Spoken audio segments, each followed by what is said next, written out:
अस्सलाम वालेकुम, मेरा नाम है ज़ैनब नवाज और आप देख रहे हैं ज़ैब एफएम डिजिटल। आज के पॉडकास्ट का नाम है Next Gen BioTalk. This is a class project and this opportunity is given by doctor Arusa and we are very thankful to her and now we are welcoming our first guest that is Husna Saeed. So Husna, आप बताएं कैसी हैं? बिल्कुल ठीक, आप कैसी हैं? अल्हम्दुलिल्लाह। आपको ये पॉडकास्ट में आके कैसा महसूस हो रहा है? बहुत अच्छा। ओके, सो हुस्ना, आप मुझे थोड़ा सा अपने बारे में इंट्रोडक्शन दें। ओके, जैसे आपने बताया, मेरा नाम हुस्ना सईद है और मैंने बैचलर्स किया हुआ है इन क्लिनिकल लेबोरेटरी साइंसेस और right now I am pursuing masters in biotechnology. Okay, so Husna, आपको क्या ऐसी चीज़ थी जिसने आपको एमएस बायोसाइंसेस या बायोटेक्नोलॉजी की तरफ ज़ैबिस में मुतवज्जा किया? एक्चुअली मैं जब after completing my bachelors basically तो मैं यही सर्च कर रही थी फॉर बेटर अपॉर्चुनिटीज। मेरा दिमाग पब्लिक हेल्थ की तरफ भी गया, लेकिन फिर समहाउ मैं कन्विंस हुई अबाउट बायोटेक्नोलॉजी। फर्स्टली क्योंकि ये मेरी फील्ड से रिलेटेड है, क्लिनिकल लेबोरेटरी साइंसेज में मेरा काम रहा है, मैं डायग्नोस्टिक्स में मेरा काम रहा है। Currently I am even employed in one of the most क्या कहते हैं biggest hospital in of Karachi, तो मैं वहां पर काम करती हूँ as a medical technologist Liaquat national hospital में। तो मेरा बैकग्राउंड वही रहा है, तो मैंने बोला कि व्हाई नॉट मैं उसी बैकग्राउंड को लेके अपने फर्दर अपनी पढ़ाई को और मजीद बढ़ाऊं। तो इसीलिए मैंने एमएस बायोटेक्नोलॉजी में लिया। एंड वाई ज़ैबिस, क्योंकि ज़ैबिस इसलिए क्योंकि नंबर 1 इसकी फैकल्टी बहुत अच्छी है और मुझे बहुत सारे लोगों ने रिकमेंड किया था कि गो फॉर ज़ैबिस, तो मैं बोला okay sure, why not. Okay, so ज़ैबिस में आके फिर आपका क्या एक्सपीरियंस रहा? I think it's my second semester है। पहला एक सेमेस्टर मैंने यहाँ गुजारा है एंड इट्स बीन अमेजिंग। मुझे बहुत कुछ सीखने को मिला एंड पर्सनली आई बिलीव कि मैंने अपने ऊपर अपने आई थिंक सेल्फ ग्रूमिंग भी मेरी बहुत हुई है यहाँ पे आकर। I met different people, I study under different supervisors, teachers and I met you guys obviously. So it was really good. बिल्कुल बिल्कुल। अच्छा, तो हुस्ना, जैसे कि आपने बताया अपना बैकग्राउंड कि आपने एलएनएच में भी काम कर रही हैं और आपका यही बैकग्राउंड था जिसकी वजह से आपने ज़ैबिस में एमएस में एडमिशन लिया। सो आपके नज़र में आपका ये जो लिंक है कि आपको किस चीज़ की तरफ रागिब करके लेके गया जिसकी वजह से आपने फिर बायोटेक को परस्यू किया as an MS? So is there any topic that would you like to share with us? Exactly, देखिए डायग्नोस्टिक्स की जो फील्ड है it's heavily influenced by biotechnology. ठीक है, फॉर एग्जांपल पीसीआर, क्रिस्पर, जो आजकल नई टेक्नोलॉजीज हैं, ये है बेसिकली डायग्नोस्टिक के लिए ही। तो डायग्नोस्टिक्स में बायोटेक्नोलॉजी का बहुत बड़ा किरदार है। अगर हम देखें तो अब जैसे पीसीआर की फॉर एग्जाम्पल हम लेते हैं, वो पीसीआर एक क्या कहते हैं मॉलिक्यूलर पैथोलॉजी का एक टूल है जिसमें हम क्या करते हैं कि हमारी कॉपीज बन जाती हैं जीन की, तो वो डायग्नोसिस के लिए ही बेसिकली ये काम आती है। क्रिस्पर है, ये भी डायग्नोसिस के लिए ही काम आएगा। एलिजा सबसे कॉमन, वो डायग्नोसिस के लिए ही काम आती है, लेकिन इसमें बायोइन्फॉर्मेटिक्स का बहुत काम है। बेसिकली बायोटेक्नोलॉजी है क्या? इट्स बायोलॉजी एंड टेक्नोलॉजी, यानी कि बायोलॉजी में हम डायग्नोस्टिक्स की ही बात करेंगे तो जिसमें technology will help us to diagnose diseases better. जैसे अगर हम इसमें बात करें कि अब फ्यूचर हमारा इसमें क्या हो सकता है कि अभी हम वैक्सीन्स हम बना सकते हैं। बायोटेक्नोलॉजी में सबसे इम्पोर्टेंट चीज जो हम डायग्नोस्टिक्स में आता है वो है वैक्सीन्स। अच्छा, तो आपके नज़र में आप जो अपना डायग्नोस्टिक से रिलेटेड एक फ्यूचर है बायोटेक्नोलॉजी को लेके, तो आपकी नज़र में डायग्नोस्टिक का क्या फ्यूचर हो सकता है पाकिस्तान में? इसके हवाले से आपकी क्या राय है? डायग्नोस्टिक्स का फ्यूचर इन पाकिस्तान में अभी आई बिलीव कि विद टाइम वो बढ़ रहा है। विद टाइम वो चीज़ें हमारी स्पेशली बड़े बड़े इदारों में जो पाकिस्तान के हैं उनमें तरक्की आ रही है, उनमें ऐसी टूल्स भी आ रहे हैं, ऐसी मशीनरी आ रही है जिसमें जो है हमारे डायग्नोसिस बेहतर हो सकती है। अब फॉर एग्जांपल, अब एक एग्जांपल है टीएलए, टोटल लैब ऑटोमेशन। अब हमारे डायग्नोस्टिक्स जो है, हमारी जो लैब्स हैं वो ऑटोमेशन की तरफ जा रही है। जैसे हमें पता है एआई का काम है, अब हमारे डायग्नोस्टिक्स में भी एआई का काम आ रहा है। तो with time I believe Pakistan में भी स्लोली बट ये काम आ सकता, मतलब डायग्नोस्टिक्स और बेहतर हो सकती है। ओके, सो हुस्ना, जैसे कि आपने बताया एआई के बारे में, तो अब आपके नजर में एआई का जितना ताल्लुक डायग्नोस्टिक के अंदर आधा चल रहा है, तो इसमें हम इंसान कहाँ जाएंगे? देखिए, एआई का अगर काम आएगा भी और एआई आएगा भी, तो पहली बात तो है कि एआई को अभी आने में बहुत टाइम लगेगा, तो जॉब्स का इतना प्रॉब्लम नहीं बनेगी। और अगर एआई आया भी जस्ट इन केस, तो उसको मॉनिटरिंग के लिए तो लोग ही चाहिए ना। एआई अकेले से तो काम कर नहीं सकता। तो जॉब सा कुछ नहीं होगा, चलिए, जॉब्स ठीक है। तो मिलेंगी। आपकी नजर में मतलब हम पाकिस्तान में को जॉब मिल जाएगी? जॉब मिलेगी। चलिए, जो ठीक बच्चे क्लिनिकल लेबोरेटरी साइंसेस के हैं, हाँ। प्लीज मत डरिए, जॉब मिलेगी। मैं खुद चलिए। उसमें की हूँ। ये तो फिर बहुत अच्छी बात हो गई कि एटलीस्ट हम क्लिनिकल लैब वालों को जो मेडिकल टेक्नोलॉजी में एडमिशन्स ले रहे हैं उनको जॉब अपॉर्चुनिटीज तो बिल्कुल, मिलेंगी मिलेंगी। बिल्कुल। अच्छा, इसके अलावा आप हुस्ना मुझे ये बताइए कि अब जिन बच्चों ने आगे एमएस बायोटेक्नोलॉजी में एडमिशन लेना है उनको कैसे ये माइंड बने कि वो अपने बैचलर्स के बाद अपनी पोस्ट ग्रेजुएशन को कंटिन्यू रखे? क्योंकि लाइक मैंने बहुत सारे स्टूडेंट्स को देखा वो पोस्ट ग्रेजुएशन करने का सोचते नहीं, वो देवर लाइक कि हमें जॉब की तरफ जाना चाहिए, जॉब की तरफ जाना चाहिए।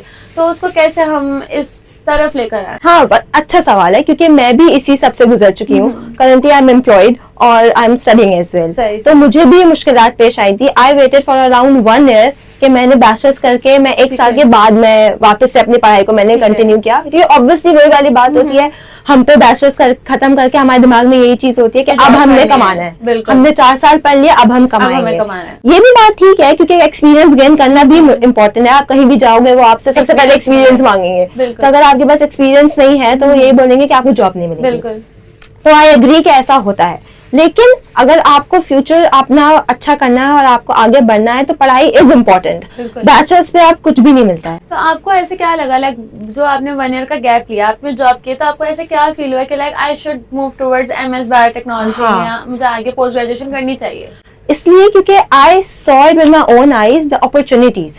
ठीक है, अपॉर्चुनिटीज सिर्फ उन्हीं को मिल रही है या बेहतर प्रमोशंस उनको मिल रहे हैं। यहाँ पे ओवरऑल अगर आप देखें तो आपकी एकेडमिक ग्रोथ एक अगर स्टंटेड रहेगी, नहीं आप बढ़ेंगे, तो फिर आपकी भी अपॉर्चुनिटीज भी बहुत लिमिटेड होंगी। इफ यू वांट कि आप अपने करियर में आगे बढ़े तो डेफिनेटली आपको आगे पढ़ना पड़ेगा। प्लस द सैचुरेशन, हर कोई बैचलर्स किया हुआ है, हर कोई। तो आपको अगर आपको टॉप मोस्ट चॉइस बननी है किसी की भी, तो डेफिनेटली आपको अपनी सीवी में ये प्रूफ करना होगा कि हमने अगर हम ये आपसे कहें हुस्ना कि आपने सीवी को अपडेट करने के लिए या ग्रोथ करने के लिए एमएस बायोसाइंसेस किए, okay okay, and not just for that but also कि मेरा अपनी बहुत एक ख्वाहिश थी और ये मेरा अपना एक गोल था कि मास्टर्स तो मैं करूंगी। सही सही, तो वो अपनी एक जिद भी थी और ऑब्वियस थी कि अपनी बेहतर अपॉर्चुनिटीज के लिए मुझे जो है एमएस करना था। ठीक ठीक ठीक। तो अब हुस्ना आपने हमें ये तो बता दिया, हमारे व्यूअर्स को ये तो बता दिया कि हमने अगर एमएस करना है तो उसके पीछे हमारे पास ये पॉइंट्स भी जरूर होने चाहिए कि लाइक ग्रोथ बहुत मैटर करती है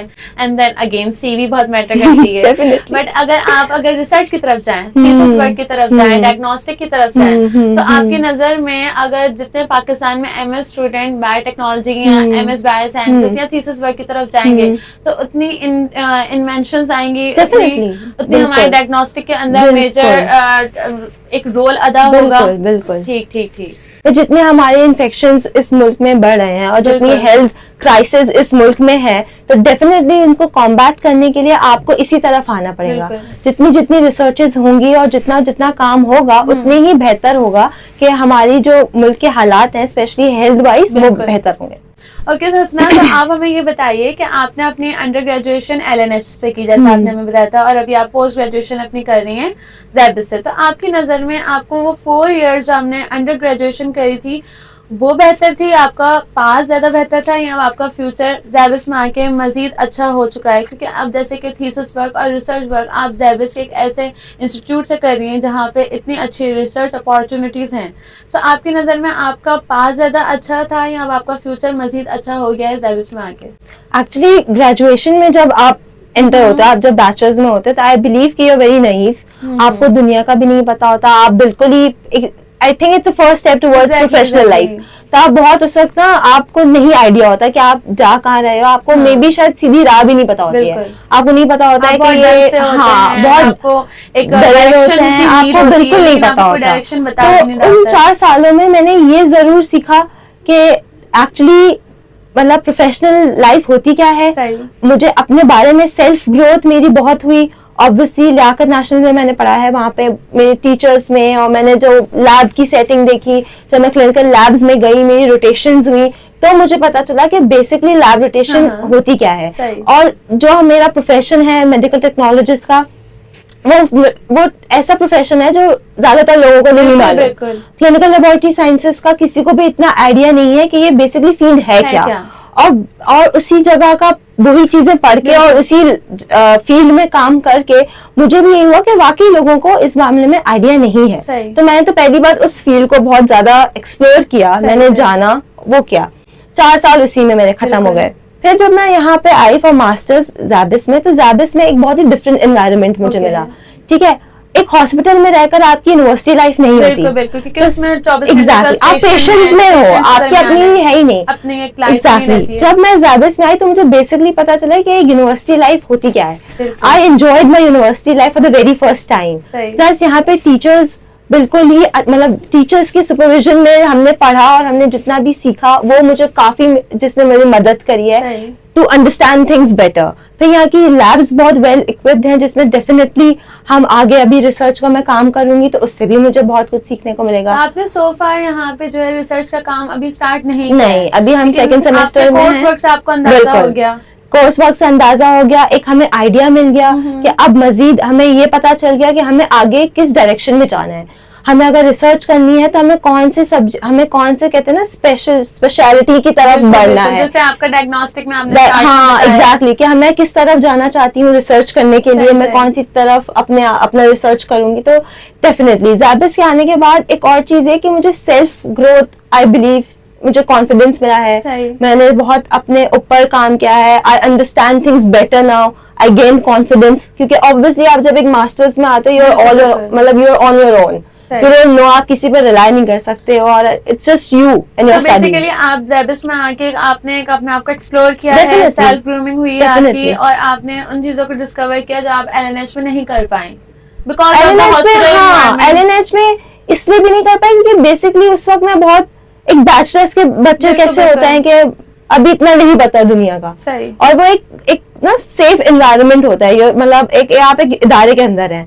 लेकिन जब आप जॉब पर आते हैं और फिर जब आप मास्टर्स में करते हैं तो फिर एक डिफरेंट चीज होती है। Masters is definitely different from doing bachelors. एक आपकी कोर्स भी बहुत डिफरेंट होता है, आपका शेड्यूल बहुत डिफरेंट होता है, और आपको सेल्फ स्टडी ही करनी है बेसिकली। ओके, सो ज़ैबिस में आके आपको ऐसा लगा कि आपकी जो है सेल्फ ग्रूमिंग तो हुई है, ठीक है, डेफिनेटली हुई है, लेकिन अब आपने रिसर्च आगे कंटिन्यू करने लगी है, तो आपको ये फील होता है कि आपका ये रिसर्च एनवायरनमेंट बहुत ज्यादा आपके लिए हेल्पफुल होगा मजीद फ्यूचर गोल्स को हाँ डेफिनेटली करने के लिए? डेफिनेटली यहाँ के सुपरवाइजर जितने भी हैं, टीचर्स हैं, वेरी हेल्पफुल। तो वो डेफिनेटली उनका जो एक्सपीरियंस है जो हम पे देंगे, हम उससे गेन करेंगे, तो वो डेफिनेटली आगे मेरे करियर के लिए और मेरे रिसर्च प्रोसीजर के लिए बहुत अच्छा होगा। सही। तो हुस्ना, आज के फिर आप कोई सजेशन देना चाहेंगे स्टूडेंट्स के लिए जो कि अभी अंडर ग्रेजुएट हैं और वो पोस्ट ग्रेजुएशन करना चाह रहे हैं in biosciences and as in SZABIST? वो स्टूडेंट्स जो अपने बैचलर्स कंप्लीट करने के बाद are planning to pursue masters specially in biotechnology, तो आई वुड रियली रिकमेंड कि बिल्कुल आप इस रास्ते पर चलें और आप लोग प्लीज इसको परस्यू करें। लेकिन प्लीज ये दिमाग में सोच के रखें कि masters is different from bachelors. इसमें आपकी अपनी पर्सनल ग्रोथ तो है ही है, बट एकेडमिकली आपको और अपने आप को रिजिड करना होगा। Plus make your mind about research, कि आपको रिसर्च करनी होगी। तो जब आप मास्टर्स में आए तो प्लीज ये मेक श्योर कर लें पहले से ही कि you guys have to research, और रिसर्च का बैकग्राउंड लेकर ही, रिसर्च के बारे में सोचते ही इस मास्टर्स के तरफ आए। Okay, thank you so much Husna, आप हमारे लिए टाइम निकाल के आए। डेफिनेटली आप बहुत बिजी हैं, आप एलएनएच में जॉब भी कर रही हैं and at the same time आप अपना रिसर्च वर्क ज़ैबिस में कर रही हैं, क्लासेस भी ले रही हैं। सो थैंक यू सो मच आज हमारे पॉडकास्ट में आने के लिए, एंड डेफिनेटली हम आपको फिर से तंग करेंगे इस पॉडकास्ट में वापस बुलाने के लिए। So thank you so much Husna, और फिर हम इंशाल्लाह मिलते हैं वैन में। तो thank you so much viewers आज का पॉडकास्ट देखने के लिए। आई होप आपको आज का पॉडकास्ट बहुत पसंद आया होगा, एंड इंशाल्लाह इसी तरह हम new episodes and new guest के साथ न्यू टॉपिक को लेके डिस्कस करेंगे। And do let us know अगर आपको कुछ इसमें चेंजेस करना चाह रहे हैं या आप चाहते हैं कि हम इस टॉपिक के ऊपर डिस्कस करें, so do let us know. So thank you so much आज का एपिसोड देखने के लिए। आपकी होस्ट ज़ैनब नवाज।